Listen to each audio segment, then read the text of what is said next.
dia, segunda-feira, mais uma semana começando e eu espero que você esteja começando muito bem aqui com a gente. Por isso nós temos muita coisa para falar hoje, muitas informações e a nossa primeira pauta vai ser sobre beleza.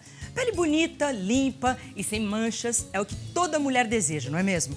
E se for a um custo baixo, então, melhor ainda. Muitas vezes falta tempo para ir ao salão de beleza e os cremes são tão caros que boa parte das mulheres deixa de se cuidar. O que muitas não sabem é que é possível cuidar da pele naturalmente e sem sair de casa. No programa de hoje, a esteticista Simone Rossini vai ensinar a fazer uma hidratação facial natural com produtos que você tem aí na sua casa.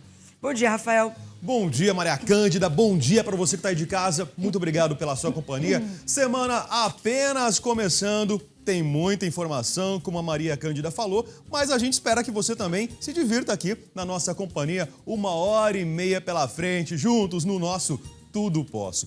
Você já pensou em mudar alguma coisa no seu corpo? Alguma coisa que não lhe agrada, mas de uma forma que não seja tão invasiva? Até porque tem muita gente que tem medo.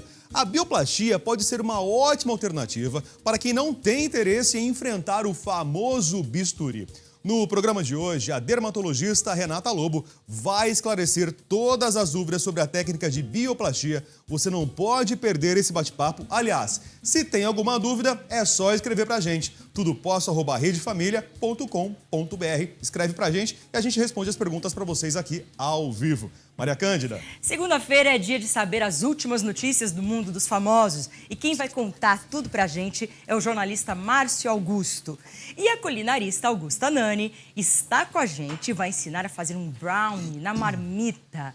Você não pode perder. Olha que delícia. Tô até com vontade. Bom, mas daqui a pouco, hein, Rafael? Outubro está terminando sob influência de grandes áreas de instabilidade que voltaram a provocar chuva em grande parte do sudeste e centro-oeste do Brasil. No entanto, duas massas de ar seco vão impedir a ocorrência de chuva nesta semana. Isso em quase todo o Nordeste e no centro-sul do país. A gente já está falando da previsão do tempo, começando agora com a região norte, onde muitas nuvens de chuva podem ocorrer a qualquer hora do dia. Já no Nordeste, existe a previsão de chuva também a qualquer hora, principalmente no sul e oeste da Bahia. Muito sol, muito calor. No centro-oeste do país, previsão de pancadas de chuva a partir da tarde e começo da noite também no centro-norte do Mato Grosso. No sudeste, muitas nuvens, previsão de pancadas de chuva a qualquer hora do dia, principalmente em Minas Gerais, Rio de Janeiro e Espírito Santo. Faltou São Paulo aqui também, né? A gente também está precisando de chuva. Já no sul do país, muito sol, calor e tempo seco em toda a região. Não há condições para a formação de nuvens no sul do Brasil. Falando agora de cidade em cidade, a gente começa com Curitiba, com temperatura mínima de 15 graus, máxima de 24, sol com algumas nuvens e nada de chuva. Em Timon, no Maranhão, temperatura variando entre 24 e 38 graus. Olha que calorão e nada de chuva. Alô, Blumenau. Blumenau em Santa Catarina, 20 graus a mínima, 33 graus a máxima. Nada de chuva também. Aqui na capital paulista, a temperatura vai variando entre 16 graus e 30 graus, sol com algumas nuvens durante o dia. À noite o céu vai ficando com muitas nuvens, só que não tem previsão de chuva para hoje. Já em Araraquara, interior de São Paulo, 18 graus a mínima, 31 graus a máxima, também não chove. E em Ribeirão Preto, temperatura variando entre 19 e 30 graus, sol com algumas nuvens, mas nada de chuva. E olha, a notícia do dia não poderia ser diferente. Na eleição mais acirrada da história do país, a Dilma Rousseff do PT foi reeleita presidente da República com aproximadamente 3 milhões de votos a mais que o candidato Aécio Neves do PSDB. Essa é a quarta vitória seguida do Partido dos Trabalhadores, a mais apertada para presidente, isso desde 1989, quando o país voltou a ter eleições diretas para a presidência da República. A vitória de Dilma só foi conhecida por volta das 8h30 da noite, com 98% das sessões apuradas, e a petista terminou com 51,64% e o tucano com 48,36%. Vamos lembrar que em 1989, Fernando Collor de Mello, foi eleito no segundo turno com um pouco mais de 53% dos votos válidos contra 46,97% de Luiz Inácio Lula da Silva. E ainda falando de eleição, é muito certo que a presidente Dilma vai enfrentar 4 anos aí de muita dificuldade. Existia uma polarização, naturalmente, mais uma vez entre PT e PSDB. O país ficou dividido, 48% optaram aí pelo candidato Aécio Neves. Agora, mais do que isso, eu fico inclusive com a fala do Aécio, quando já derrotado, ele foi diante das câmeras e falou: é momento de unir o Brasil. E essa fala, momento de unir o Brasil, reflete um pouquinho da necessidade que nós vimos depois nas redes sociais, quando o resultado era contestado por muita gente. Existia uma onda até de falar de movimento separatista. Vamos separar metade do Brasil, então, uma vez que metade optou pela Dilma, outra metade optou pelo Aécio. E não é por aí. O Brasil é um só, existem as mesmas dificuldades. É claro que o povo nordestino é muito mais sofrido, mas aqui no sul do país a história também não é diferente. Nós também temos as nossas dificuldades, o Brasil é único e agora o grande desafio da Dilma, certamente, é governar para todo mundo, é provar que ela não tem nada a ver com essa história de corrupção, essa história da Petrobras tem que ir a fundo realmente e a oposição vai ser cerrada. 48% significa que tem muita gente descontente. E mesmo aqueles que votaram na candidata, certamente votaram por um ou outro motivo. Agora, com corrupção, ninguém realmente corrobora, ninguém tá conivente com essa situação. Ela vai ter que apurar isso e apurar muitas outras histórias ainda mal contadas durante esses últimos anos que nós vimos, né?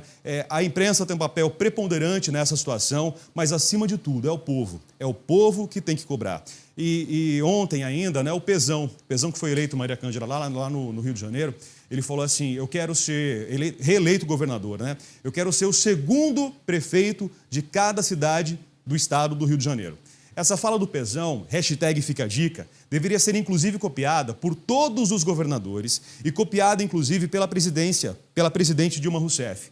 Isso porque é nos municípios que moram todos os problemas. É no município que tem falta de água, que o transporte é precário, que a gente enfrenta fila no médico, que a gente não tem acesso a remédio, que a educação, inclusive, é precária. E muitas vezes a preocupação de se governar se limita apenas ao plano alto, né? A situação do Planalto, do Senado, dos congressos, das assembleias legislativas do Estado, quando na verdade os problemas estão ali no município. Que realmente todos os governadores, os eleitos no primeiro turno, os eleitos agora, nesse domingo também, sejam de fato o segundo prefeito em todos os municípios e que a presidência da República veja isso também um reflexo para suas ações, olhando a realidade de cada cidade, de cada cidadão brasileiro. Inclusive num país, né, como a gente vê no mapa, na previsão do tempo, é tão grande e tem tantas diferenças realmente a serem corrigidas.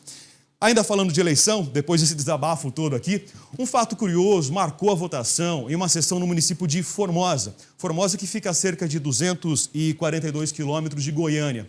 Um eleitor passou cola, olha isso, passou cola em uma das teclas da urna eletrônica, impedindo que ela fosse pressionada.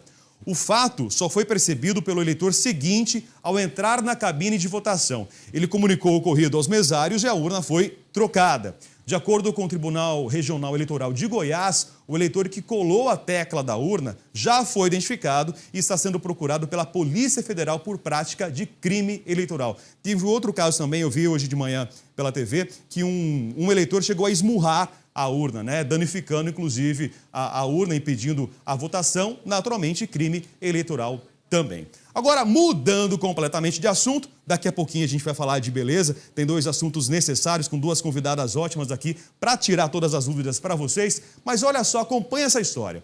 Os efeitos do tempo são inevitáveis e um dia a velhice vai chegar, essa é uma certeza. No entanto, muitas pessoas, até mesmo os famosos, transformam o medo de envelhecer em pânico e passam a negar a velhice como se ela nunca fosse acontecer. Acompanhe com a gente essa história. É inevitável, uma hora ou outra na vida, a preocupação em envelhecer aparece. Eu fico com receio, né? Eu fico olhando assim, olho no espelho, ou foto quando eu era mais jovem. Putz, pintou a diferença. As ruguinhas, barriga, né? Aí fica feio, né? Pra disfarçar os sinais da idade, a mulherada, principalmente, faz de tudo. Já tá branco, a gente tinge, a gente passa creme, é tranquilo.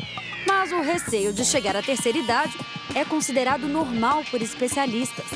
O problema é quando esses sentimentos extrapolam o normal. O medo vira pânico e a pessoa passa a negar a velhice como se ela não fosse chegar mais cedo ou mais tarde.